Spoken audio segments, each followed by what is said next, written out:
Departamenti i Filologjisë Orientale në UT, së bashku me UEM-i, për të tretën ditë radhazi, organizojnë trajnimin e gjuhës arabe për studentët e Ballkanit. Në hapësirat e Fakultetit të Filozofik në Universitetin e Tetovës, u bë organizimi përbashkët me Asamblen Botërore e të Rinjeve Musliman dhe Programit Studimor Filologji Orientale, mbi trajnimin në komunikim në gjuhën arabe për studentët e gjuhës arabe nga i gjithë Ballkani.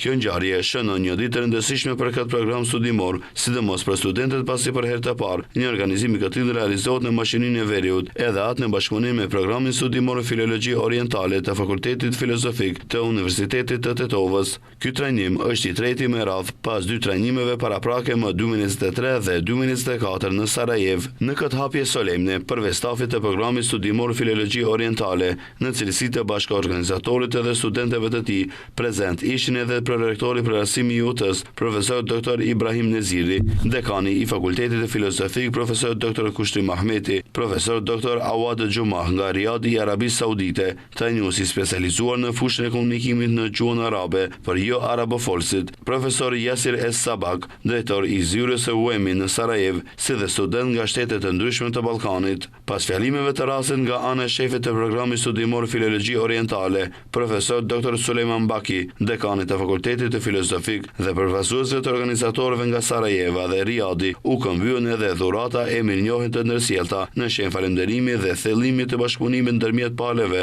edhe në vite dhe projekte të ardhshme.